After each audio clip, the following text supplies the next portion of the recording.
기술이 집약된 반도체 산업에서 M&A는 가장 강력한 성장 동력입니다. 그리고 이 M&A 전쟁의 핵심 전장은 팹릿이죠. 기술 우위가 가져다주는 강력한 현금 창출력은 기업들이 지를 수 있는 자금의 규모를 크게 높입니다.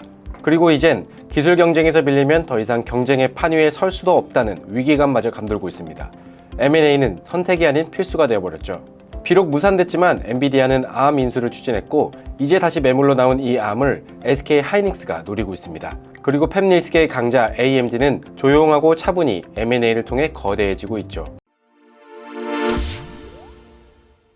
오늘은 이 AMD가 걸어온 M&A 발자국을 따라가 보려고 합니다. 과거로 거슬러 올라가 봅시다. 2007년부터 2009년까지 삼성전자가 AMD 인수를 고민하고 있다는 루머가 시장에 돌았습니다.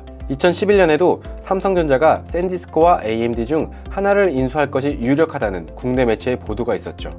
이후에도 이와 유사한 루머는 지속적으로 나왔습니다. 당시 이 같은 루머의 큰 배경 중 하나는 AMD가 당시 좀처럼 힘을 쓰지 못하고 있었다는 겁니다. GPU와 CPU 분야에서 엔비디아와 인텔에 밀리고 있었던 거죠.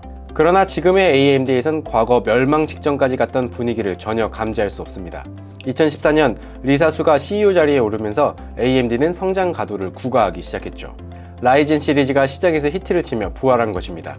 그리고 그 과정에서 우리가 주목할 특징이 있습니다. 바로 인수합병입니다. 리사수가 CEO 자리에 오르고 나서 2년 뒤 AMD는 하이알고를 인수했습니다. 하이알고는 게임 최적화 유틸리티 벤처 기업이었죠. 이후 AMD는 새로운 전력 관리 기술인 라데온 7을 선보였는데 이 기술의 근간이 바로 하이알고죠. 이 기술은 키보드나 마우스의 입력이 적고 화면에 큰 변화가 없을 경우 프레임 비율을 줄여 전력 소모량과 발열량을 줄이는 기술입니다. 현재 거의 모든 게임에 라데온 7이 작동됩니다. 하이알고 인수는 AMD가 GPU의 경쟁력을 한층 끌어올리는데 적절한 M&A였다고 평가되고 있습니다.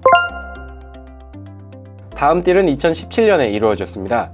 AMD는 니테로의 지적재산과 핵심 엔지니어링 인재를 인수했습니다. 니테로는 차세대 무선 VR과 AR 헤드셋을 지원할 수 있는 밀리터리파 솔루션을 제공하고 있죠. 이 M&A는 AMD가 VR 헤드셋 및 솔루션 제공업체에게 보다 몰입적인 컴퓨팅 환경을 만드는데 필요한 핵심 기술을 지원할 수 있게 됐습니다. AMD의 고성능 컴퓨팅과 그래픽 기술이 한 단계 더 도약하게 된 것입니다.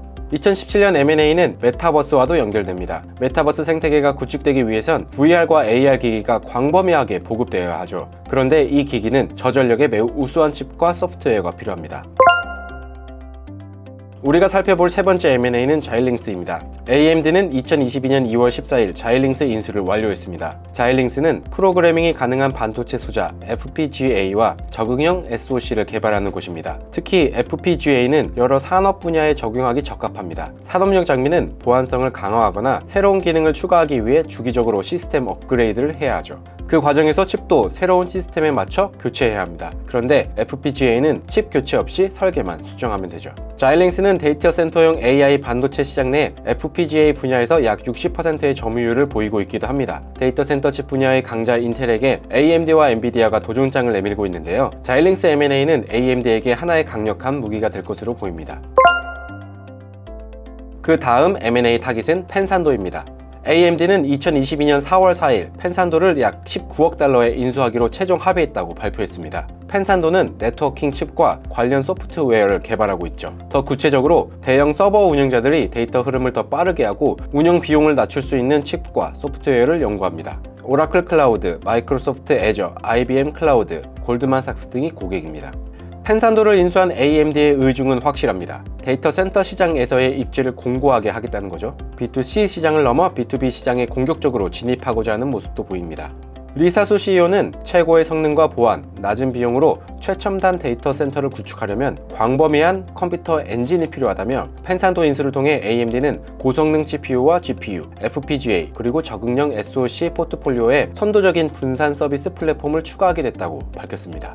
자율주행과 데이터 센터, 메타버스, 여러 메가 트렌드는 칩의 수요 폭발로 이어지고 있습니다. 그리고 그 과정에서 많은 반도체 기업은 기술력 확보에 집중하고 있죠. 더 장기적이고 확고한 비즈니스 모델 방정식을 쓰기 위한 노력입니다. 불과 10년 전만 해도 AMD는 세상에 많은 팹리스 중에 하나였지만 이젠 엔비디아와 함께 가장 주목받고 있는 플레이어가 됐습니다. 그리고 그 과정에서 리사수 CEO의 주도로 이뤄진 M&A가 자리 잡고 있습니다. AMD가 M&A를 통해 손에 쥐게 된 무기를 얼마나 잘 휘두를지, 또 앞으로 어떤 무기를 인벤토리에 담기 위해 인수 작업에 나서게 될지 주목해야 합니다. 최근 5년 비약적인 기업 가치 상승을 이끌어낸 M&A는 여전히 기대해 볼 만합니다.